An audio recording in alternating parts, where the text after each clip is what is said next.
Akira's wild breathing had returned to normal. He sat up slowly, enveloped by a profound sense of lethargy.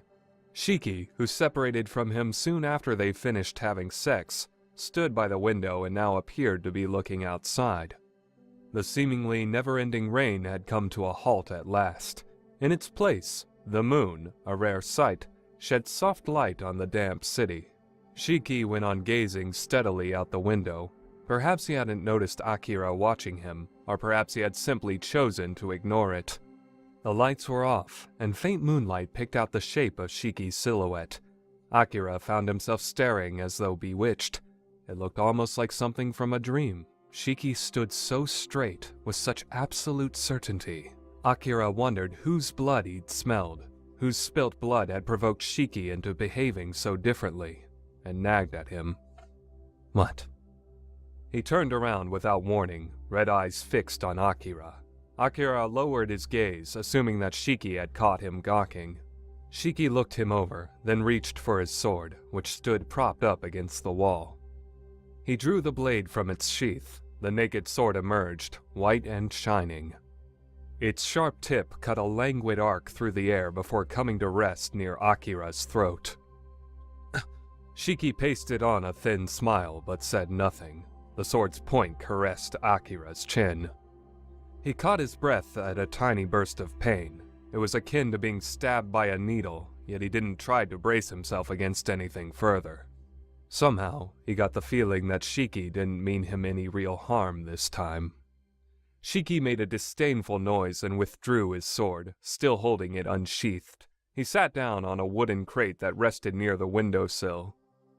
From then on, he looked down at his sword and focused his entire attention on it, as if Akira had completely ceased to be of interest.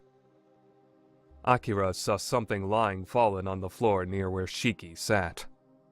At some point, Shiki had carelessly tossed down two small, slim, sword-like daggers. It was obvious even from a distance that both of them were drenched in blood. They must have belonged to the person whose blood had gotten Shiki so worked up. Those aren't yours, are they? He was startled by the sound of his own voice. He'd asked without giving it a second thought. No. You kill someone? A little cat kept nipping at my heels. He answered in a level voice, scarlet eyes fixed unwaveringly on his sword. Akira closed his mouth, too hesitant to press the issue. After all, what else could he want to know? Shiki raised his sword in the moonlight and studied it intently, with narrowed eyes. From time to time he touched the blade. He handled it with remarkable precision and care. Do you ever use any other weapons, other than this sword? Shiki raised his head, their eyes met, and for some reason, Akira felt like squirming. He'd become curious because Shiki treated his sword with such a deep air of gravity. No. After doling out this monosyllabic answer, Shiki returned his gaze to his sword. Their exchange ended there. And yet, the air around them felt somehow different from before. Akira had started the conversation of his own accord. He'd gone out of his way to speak to a man he loathed more than any other. Even he didn't understand why he'd felt like talking to Shiki. He'd just sort of been in the mood for it. There was no other satisfactory explanation. Everyone dreaded Shiki, thanks to the trail of corpses he always left in his wake. He was arrogant, outrageously fearless, and possessed absolute self-confidence.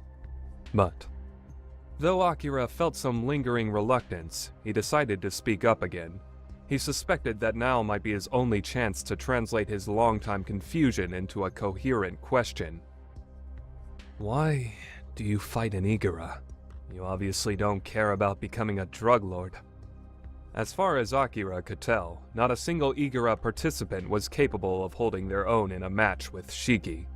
On top of that, Shiki didn't appear to have any particular interest in being a drug kingpin. If he were so strong as to be practically invincible, then it would be an easy task for him to gather all the tags he needed to challenge the king. Once he set his mind to it, he could get it done in a matter of minutes. His cold eyes regarded Akira quietly in the moonlight. Have you ever witnessed true madness? Madness? The sudden question puzzled him. Pure, unadulterated madness. All that remains to one who has lost every other human emotion. His voice was low and calm, but filled with a secret intensity that prevented Akira from responding. He didn't understand why Shiki had launched onto this topic all of a sudden. I've seen it. He looked limp, defenseless. At first glance, you'd wonder whether he was capable of fighting at all. But he... Shiki furrowed his eyebrows ever so slightly. Akira was surprised to see traces of frustration on his face. I've never forgotten the look in his eyes. Never. Not for a second. There was madness in his eyes. They didn't reflect anything. Not even light. Neither black nor white. Just pure nothingness. His icy stare locked onto a single point of empty air. His face looked tense and seemed to hint at his state of mind. Emotions are merely an obstacle. All you need is your own strength, perfectly honed, and nothing else. At this point, Shiki stopped speaking and raised his sword before his eyes. The pale blade flashed in the moonlight. I'll use this hand of mine to crush the life out of him, without fail. His outward expression remained unchanged, but Akira could tell that he was roiling with anger on the inside. The man he spoke of must have something to do with why he fought in Igura. Akira couldn't even begin to envision the madness of what Shiki spoke, something capable of affecting Shiki so deeply. He heard the whisking sound of something slashing through the air just above the skin of his face. His bangs stirred. A few loose strands of hair drifted down past his eyes on their way to the floor. Shiki turned red eyes on him, eyes gleaming with a dark light. Forget you heard this. I was rambling. Shiki withdrew his sword and averted his face, glancing back out the window. It was rare to find him speaking and acting so unlike himself. Without really meaning to, Akira ended up studying his profile. It suddenly occurred to him to try asking another question that had bothered him for ages now. Perhaps the moonlight was placating his anxiety and dread. Why did you bring me here? Shiki only left corpses in his wake. Why would a man feared for sowing death everywhere he went choose to let Akira live? This one doubt had been circling around and around in Akira's head, never bringing him any closer to an answer. Shiki turned back toward him, away from the window, and contemplated him for some time before opening his mouth. Most people avert their eyes as soon as they see me. They quiver in fear. They're terrified. But you're different. You know you don't stand a chance against me, and yet you lash out anyway. You look straight at me. Have you no terror of death? I just can't stand being under anyone's thumb. In some cases, fighting back will simply drive your opponent into a frenzy. He aimed the tip of his sword at Akira's right eye. Akira couldn't avoid picturing what would happen if it touched his eyeball. He imagined the squelching sound that would burst out as the blade bit into him. Everyone dies sooner or later. I'm not worried about death. I just don't like the idea of dying without any control over my situation. I'll obey my will, and mine alone, to the end. These words made Shiki narrow his eyes in apparent amusement. Interesting. I was right not to kill you. He lowered his sword and rose to his feet, then walked over to Akira and softly caught hold of his chin, making him lift his face. Tell me your name. Say it. Akira. Akira, you're both pliant and wild. Every time you look at me that way, I want to bring you to your knees. I want to crush you, slowly. I fucking hate people like you. What an honor. However, though he was still holding Akira by the jaw, he sent the fingertips of his free hand gliding across Akira's chest, down to his stomach. His nail brushed over Akira's piercing. Your body is already on the verge of surrendering.